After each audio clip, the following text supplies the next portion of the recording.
Hello everybody and welcome to part 3 of what if the 4 Cardinal Heroes of the Rising of the Shield Hero swap places. I do hope you guys end up enjoying this video. If you do, like and subscribe if you're new. Well, like the video and then subscribe if you are new, like 2 separate actions. You can also check out my Discord, link in the description below. This video took me a long time to make and I had to redo the script like twice. The first time, the first really finished version was like 3,000 words and encompassed more of the story. Then, it went on further. Then I wasn't happy with it after reading a couple fan fictions that have a similar premise, and I decided to scrap it and start again. And I ended up being less of the story. I ended up changing a couple ideas. It's less, but it's more in depth, and you get more cooler parts. I do hope you guys enjoy the episode. If you do, again, like, subscribe. Aside from that, I just hope you all enjoy this video. I still have to... The present me who's recording this still has to draw the images and then edit the video. So, I hope you enjoy the work that I've already done in the future. Enjoy the video is what I'm saying.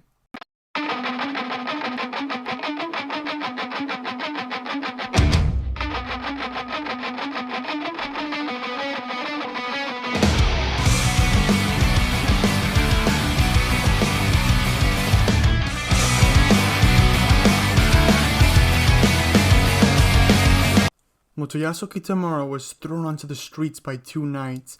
He said it was killing him and anger was swelling inside him. Just thinking about what happened about that woman brought more anger up. His view of the world had just been corrupted and he did not know how to process it. Women were supposed to be angels, so why had one done such a thing to him? He was sure he couldn't have done it. He couldn't have done such a thing. She encouraged him to drink, filling his glass over and over. He should have called it quits. At least then his head wouldn't be hurting as much as it was. "Get up, you stupid drunkard, before we arrest you for loitering," said one of the station knights that had just kicked him to the ground. Motoyasu struggled to his feet, while stroking his own head. It was really killing him. He didn't know where to go. He was merely a shielder, and without a party member to fight for him, there was nothing he could do. But he was still a hero. Surely he could get party members if he went to an adventurer's guild. Surely someone was willing to help a poor level 8 shielder who had nothing. He walked through the streets. He wasn't feeling too well. He really shouldn't have drunk so much. Still, he made his way to the adventurer's guild. He knew the way there like the back of his hand. He knew most of the map layouts of Emerald Online. Although they were slightly different, they still proved to be correct. While walking, everyone seemed to move out of his way, whispering amongst themselves. He could hear the term shield demon being used repeatedly. It made him slightly angry.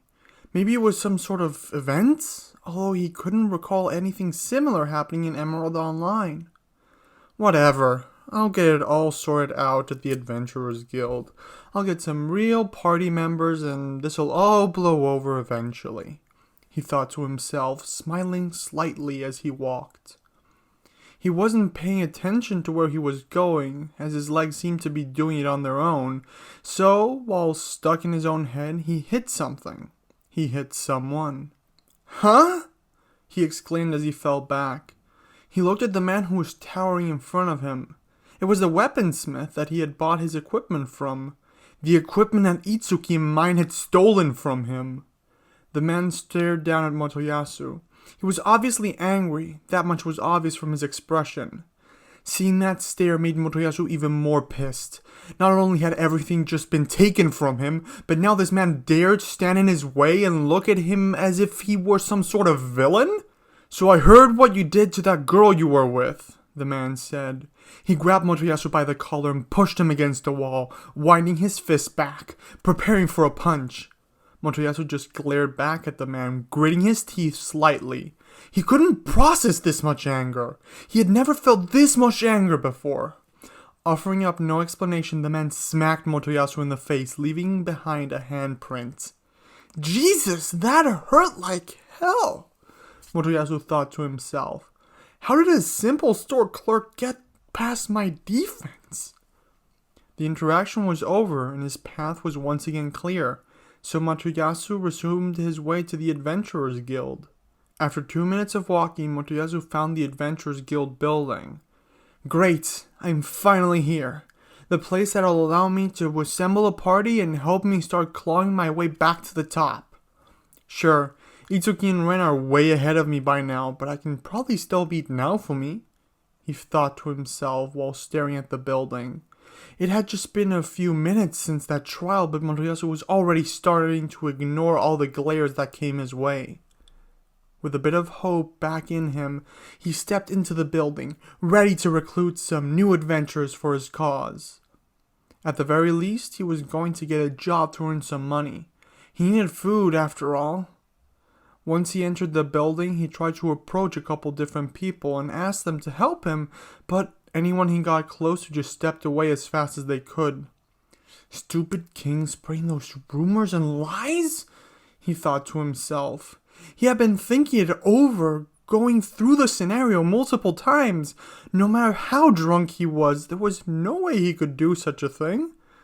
Hey, buddy, a large man said after Motoyasu scared off a girl he was trying to recruit. How about you get out of here and stop harassing my patrons? But I need party members, Motoyasu retorted with a tone of desperation. Don't care. You better get out of here before I call the guards and accuse you of harassment, the man in charge of the building said. Motoyasu turned to the man, recognizing him as the one who gives out the quests. At least give me a job, he demanded. He was starting to get hungry after all. He needed food, and the only tangible way of getting it was getting a job in the Adventurers Guild. First you harassed the patrons here, and now you demand a job like that? We're not going to offer a job to a rapist like yourself. It'd be immoral. I'm not giving you a job, so scram, the owner demanded. It was his establishment. Although the guild was supposed to give a job to any adventurer, he had the right to deny giving him one after how he behaved. Before I call the guards. Fine, Motoyasu shouted, angrily pacing out of the building. He was back to square one, and he was pretty hungry. He had no money left since it was all stolen. What could he do in this situation?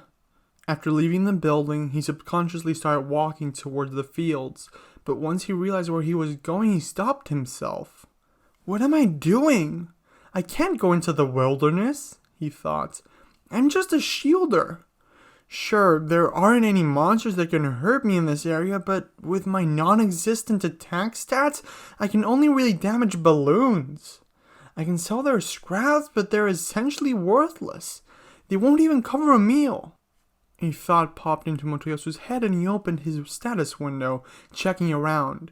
He had fed a couple monsters to his shield yesterday when fighting with mine, so there should be a couple items there he could sell. He opened it up and grabbed what he found.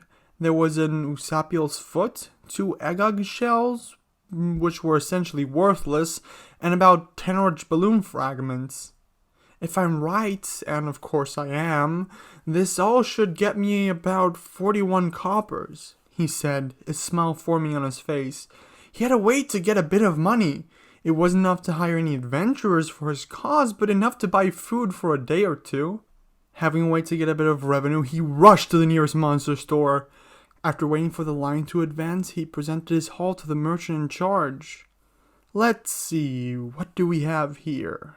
The merchant said while inspecting what was before him. Looks like an Usapiel's foot, 2 egg shells, and about 9 balloon fragments. 10, Motoyasu corrected. The merchant put his hand to his chin as if in thought. I'll give you 20 coppers for the whole lot. Oh, and you can keep these, he said, pushing the shelves back towards Motoyasu. They're worthless. 20 coppers. The whole lot is worth 41 coppers, Motoyasu complained. It's 1 copper piece for the lot of balloon fragments and 19 for the rabbit's foot, the merchant clarified. You're even getting the shield's discount. So that's how it was. Motoyasu glared at the man. He knew perfectly well that the balloons alone were worth 5 coppers, and that the Usapil's foot was worth 36 coppers. The merchant, however, saved face. "Look, I have no obligation to buy from you, so you can take it or leave it. But this is all you're gonna get for this. It'll be the best deal you'll get in these parts for this sorry haul," the merchant explained. "Fine," Motoyasu said, disappointed, hanging his head low. He took the money and put the eggshells back into his shield. One went back into his inventory. The other one, curiously enough, unlocked a new shield. Egg shield. Conditions met. Egg shield. Abilities locked. Equip bonus. Cooking 1. He found it very strange. He'd never heard of such a weapon. It must have been something new that the devs added to his real-life version. Still, it had mediocre stats and didn't do anything too useful, so Motoyasu just ignored the shield. He had little money, but was pretty hungry, so went to a nearby tavern to buy something to eat. On the way, he bumped into someone. "Oh, sorry, sir, I didn't see you," said the man. It was the first person who had been sort of kind to Motoyasu since the whole trial situation. It filled him with a bit of warmth. The man stretched his hand and Motoyasu took it, being helped up. "It's no trouble. Accidents happen," Motoyasu answered. He then resumed his way to the tavern. Moments later, Motoyasu arrived at the tavern. "Your cheapest meal, please," he ordered once he stepped into the tavern and sat down on a stool. "That'll be 10 coppers, the waiter announced. Motoyasu reached to his back, wanting to grab the small pouch of money he had around his waist, but he couldn't find it. It wasn't there. He started wondering what happened to the money when a realization hit him. The man he bumped into before must have taken it. "Sir, 10 coppers or there's no service," the waiter said, seeing Motoyasu frantically search his person for his money pouch. "It appears my money has been stolen," Motoyasu said with a nervous smile appearing on his face. He wanted to explain, maybe even break some sort of deal with the man. He could do manual labor in exchange for food. "No money, no service," the waiter cut him off, gesturing to a friend while walking away. A couple seconds later, a buff man approached Motoyasu, grabbed him by the collar and dragged him through the tavern, throwing him onto the street. Motoyasu fell, hitting his head on the ground, knocking him out for a while. He woke up 10 minutes later with kids throwing rocks at him and a couple adults whispering to themselves about him. He just ignored everything and stared directly at the sky. The sun seemed to be close to setting and the clouds were gathering together. It seemed like it was going to be a rainy and cold night. "I should go look for some shelter," he thought to himself. He got up and started moving. He didn't know where to go, so on instinct, he directed himself to the inn he'd stayed at the night prior. When he realized where he had gone, he thought, "Might as well go in. They'll let me stay the night, right?" He was recalling the feature in Emerald Online where you could log out in an inn for extra safety and health recovery. After all, in-game, the inn was free. Motoyasu went into the inn and asked for a room, but when the owner asked for money, he immediately left, not wanting to be kicked out. He had taken sufficient damage just from that before. "Right, in real life you have to pay if you want to spend the night at an inn," he whispers to himself, disappointed. He didn't know where to go. His stomach rumbled and he started looking for food. Except he had no money. Even if he found a place, he'd have no way of purchasing the food. Having no other place to go, he went into an alley. Rain slowly started falling, so he looked for a roof that looked deep enough for him to spend the night. He ended up going to sleep surrounded by trash. It was the best way he could think of to keep himself warm. The next day, Motoyasu woke up. His throat felt very dry.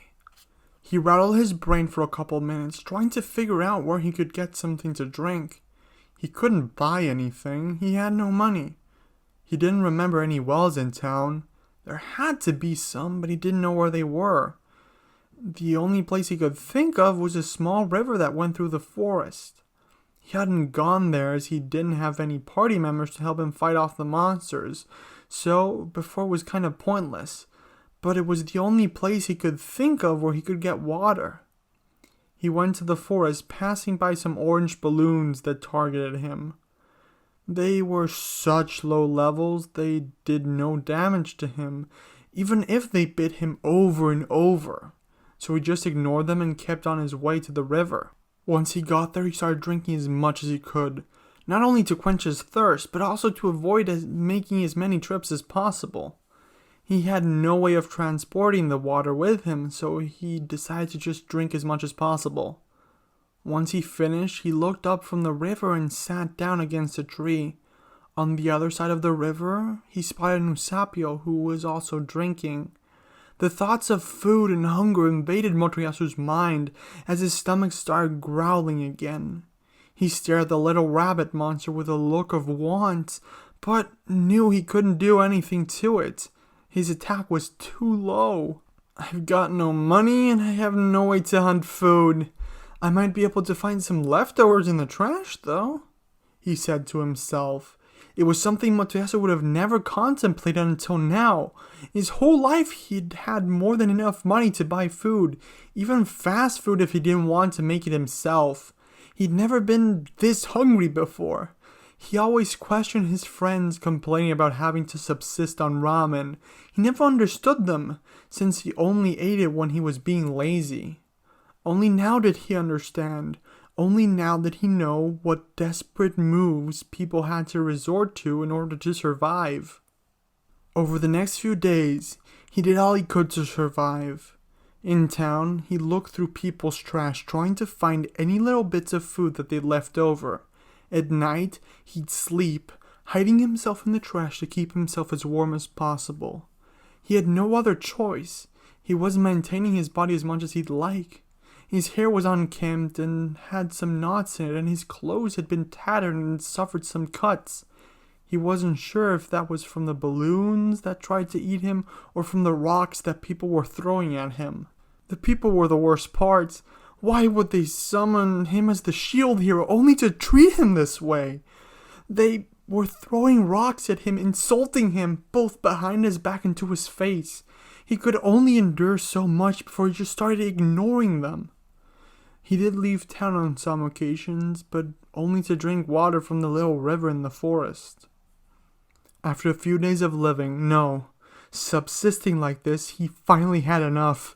He couldn't take it any longer. Eating little scraps from the trash wasn't nourishing enough.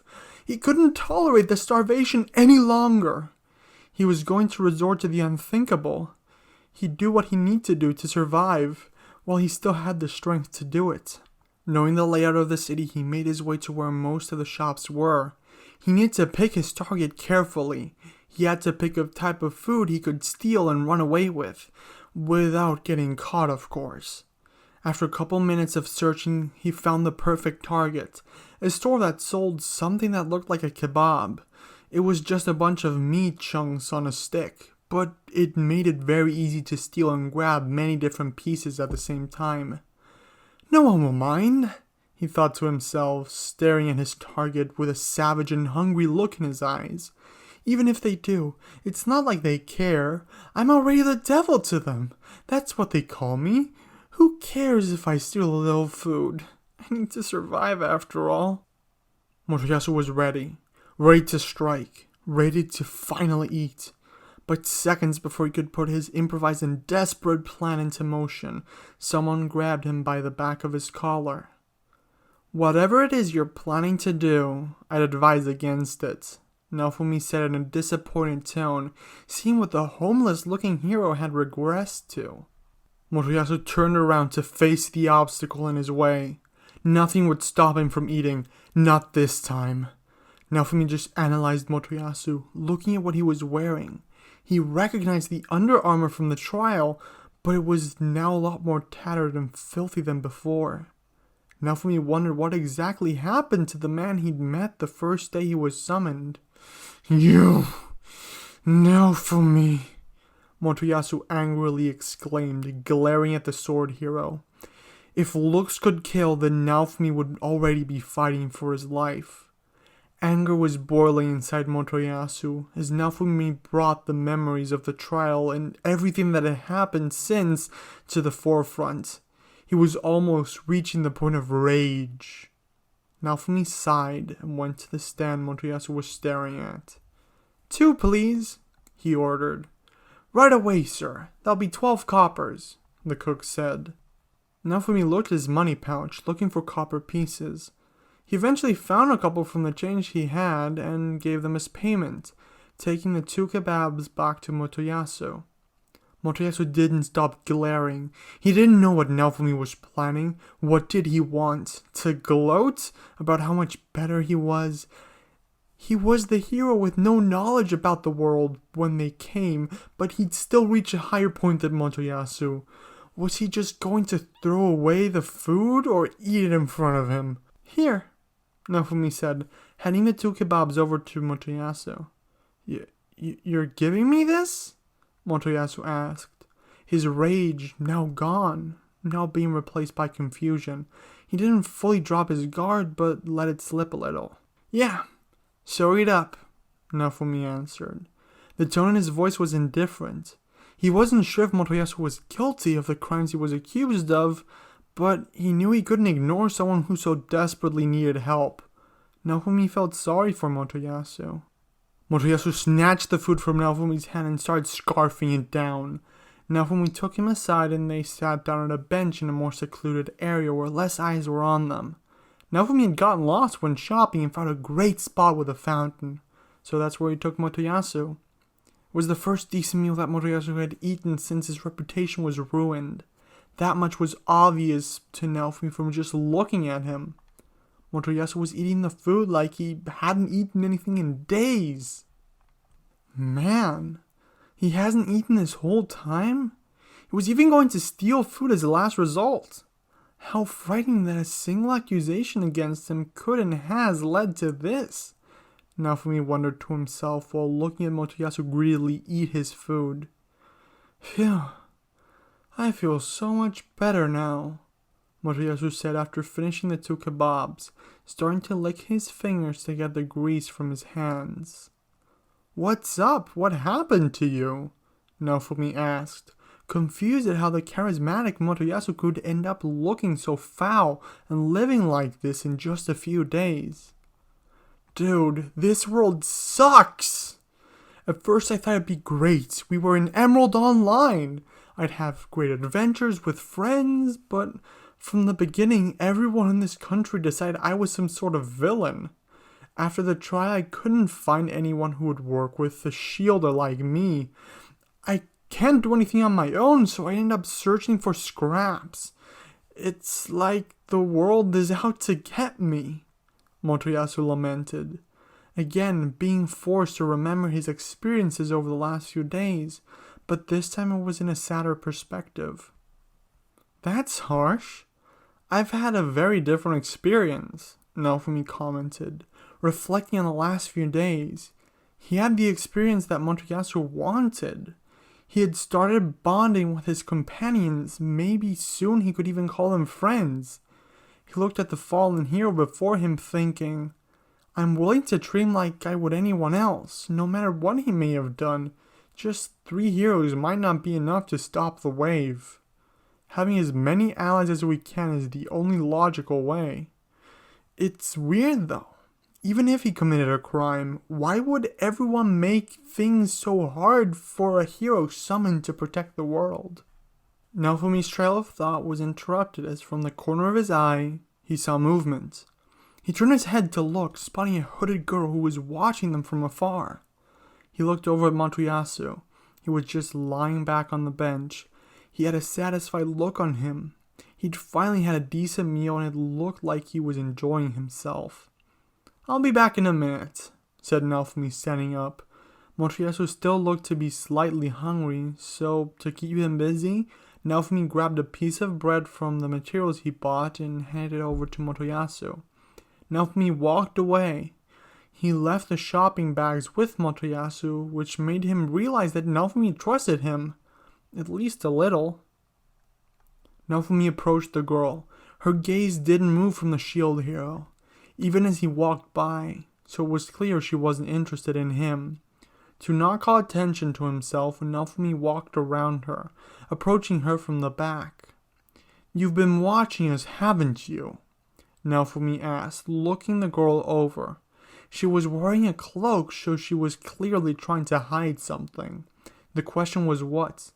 "Meep!"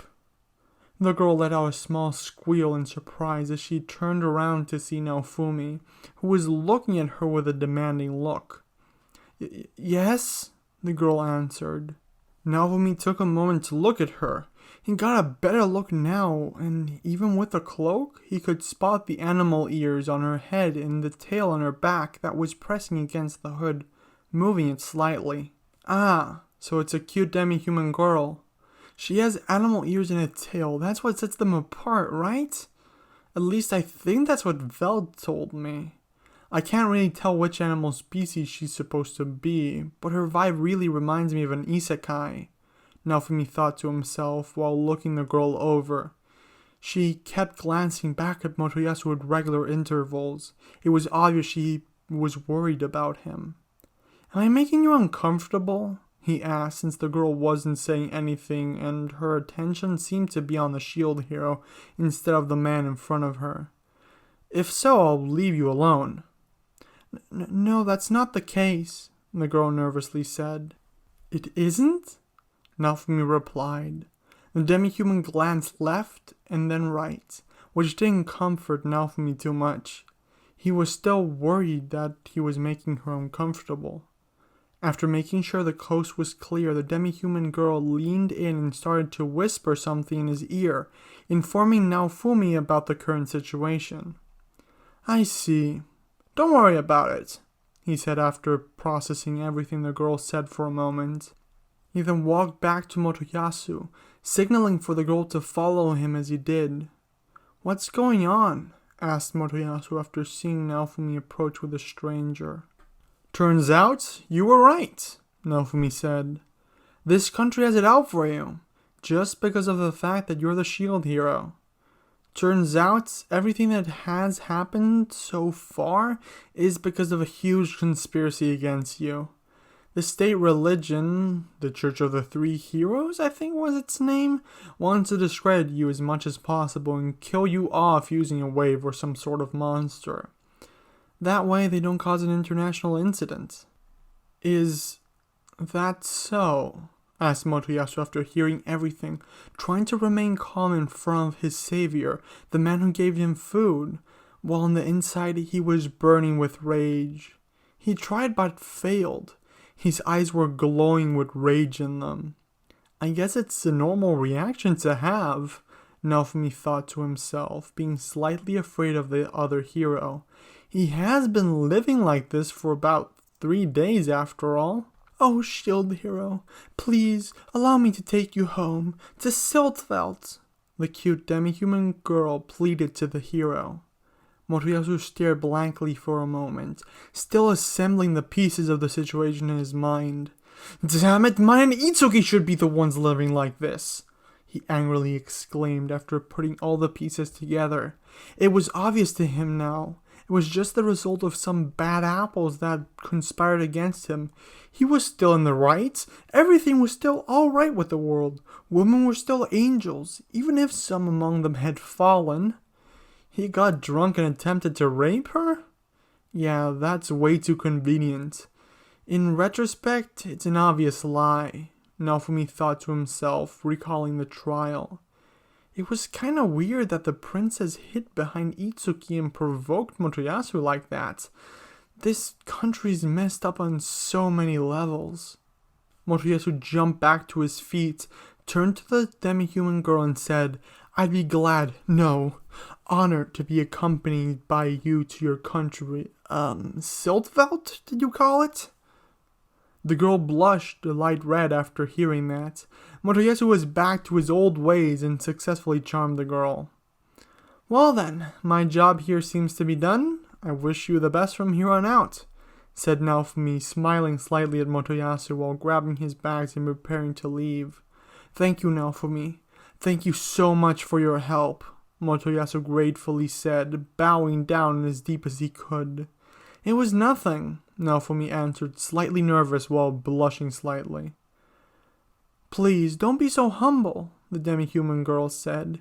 Without you, I couldn't have gotten the shield hero to listen to my plight.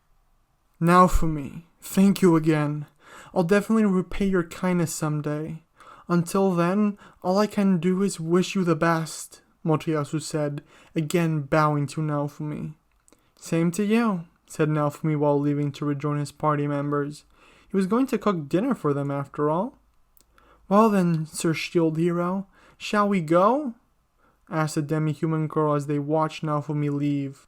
Please, call me Motoyasu, Motoyasu said, not wanting to be called by his title since that's the only thing that bitch had called him for as long as she was with him. As you wish, Sir Motoyasu, the girl said, blushing slightly. In that case, you may call me Sasha. Must be nice, being with such a cute girl, Naofumi thought for a moment while leaving to rejoin his friends. But doubt had set into his mind. Could he trust them? Or were they spies planted by the country like they had planted mine in Itsuki's group? Or were they his genuine friends and companions? He couldn't be sure. The demi-human girl guided Motoyasu to a nearby inn. It was in a secluded part of town, almost hidden from normal people. There, Motoyasu was introduced to Sasha's companions. They were two demi-humans. One was a man and the other was a grown woman. It's very nice to meet you, Shield Hero. A true honor, said Trech, the male demi-human, after a moment of what looked like prayer to Motoyasu. Likewise, said Motoyasu, a bit weirded out after seeing that, but still shaking the man's hand. You must be hungry, said Frida, the other demi-human woman. There's a tavern at this inn. Please, feel free to eat to your heart's content. Motoyasu was presented with all the food he could eat. While he ate, two of the Siltveltian emissaries started talking, making plans for their travels. Motoyasu, being too focused on eating his well-deserved meal, didn't pay much attention. Moments later, Trech got up and left. Where's he going? Motoyasu curiously asked, taking a break from his meal. He's going to get all the preparations in order for our travels, Frida answered. Minutes later, Sasha returned with some fresh clothes, along with a cape and even a bit of armor plating. I can't wear such nice clothes while being this dirty, Motoyasu complained, not wanting to stain them. He hadn't showered in days. He practically stinked. It was a miracle to him that no one was complaining. A question then popped into his head and he immediately asked, When are we leaving anyway? As soon as you're ready, Frida answered, gently smiling at Motoyasu while thinking, Time is of the essence. We have no idea what tricks that wolf will resort to after all. Do you mind if we stop at a bathhouse or something before we leave? Motoyasu asked. Anything for the Shield Hero, the woman answered once more. He could get used to this. He was finally being treated like a hero should. Even if he was only a shielder, he was finally gaining some respect. Once he finished eating, the emissaries took him to a bathhouse where Motoyasu thoroughly cleaned himself. After all the dirt was removed from his body, he dried himself with a towel that was provided for him, and he put on the clothes that Sasha had given him. It was very nice to finally be wearing something with some padding, something warm. He left the bathhouse, smelling and looking like a new man. He got on the carriage that the emissaries had parked next to the bathhouse, and the group started their travels towards Siltvelt. His luck was changing, and things were only going to get better. That's what he thought, at least, as he had no idea of the hurdles that stood in his way. And that's the end of the video. I hope you all enjoyed it. If you did, please hit that like button. Oh, and subscribe if you haven't already. Before the video actually ends, I want to say a couple things, like I always do. If you haven't watched the previous videos and don't know, you can always stick around to the end to hear me talk about stuff. First of all, I want to thank Alexis2400 for his help on this video. You can find a link to his channel in the description below. I'm not totally sure how much he did at this point because I'm recording the outro before I can finish the product and I'm cutting it a bit close for my taste, but still. He remade Homeless Yasu for me and it turned out a lot better than my version, if I am to be honest. And he's been working on the other heroes, so thanks a lot, man, for everything. Now, something I do want to say is that the video for the second time so far is a rewrite. This video right here you're watching. I usually don't say it, or it's not that big of a problem, unless I've already recorded it. If you want to listen to the alternative version of events, the original one, which is a lot less impactful in my opinion, you can find in the Discord server, link in the description below. I feel like this version is a lot better. I cut some content and I'm going to go in a different direction down the line from the other version. So I don't see the harm in showing it. It will appear around the same time that this video comes up. Yeah, this one focuses a lot more on Motoyasu and his struggle. The reason this came about is because I've been reading a similar fanfiction with a similar premise, and it got me wanting to improve, and I think I leveled up when making it. I also want to thank the people who beta read the script, well, the revise of the script. There were only 2 people, but still, thanks a lot. Some people kept telling me I shouldn't make Motoyasu should make you feel for Motoyasu or shouldn't make him redeemable because he's a trash bag in the show or in the anime, although later he gets better if you stick around a bit, at least in my opinion. You could also argue he gets worse. Yeah. He's the shield hero in this version. This version's a completely different version of the character. He's very different. And because he's the shield hero, he's subjected to the same situation as Naofumi. The thing is, Motoyasu has a very different mentality to Naofumi, thinking he's useless. He thinks the shield is useless, he needs help, he can't do anything on his own, whereas Naofumi was like, I'm just gonna try and do what I can to survive. And so the mentality came along and they went on totally different paths. Some people kept telling me to not give Motoyasu Raftalia or Philo, and that was never the plan. He was gonna go down a completely different path, very far away with them. Yeah, because in this situation, Motoyasu is very different. It's mainly because of the initial guideline I'm following that it's going in this direction, but I like to think that I would make it so a bit more. I mean, I would have sent him where he's going right now, but I would like to think I would have done a totally different thing, even if I didn't have the guideline, which is the author Aneko Yusagi's original short story. And yeah, I'm doing my best to explore all the possibilities. I'm going to try to focus on the other heroes like I wanted to, but there's not that much content on them. And they're also going to be slightly different, like Itsuki being manipulated by a certain princess. Yeah, their adventures are going to be different because of how they're positioned. Naofumi is going to be more of a focus along with Motoyasu, at least for now, but Itsuki especially will get more of a focus later on, according to my plans. And yeah, I hope that you're excited for all of this and that I do a good job of showing the story.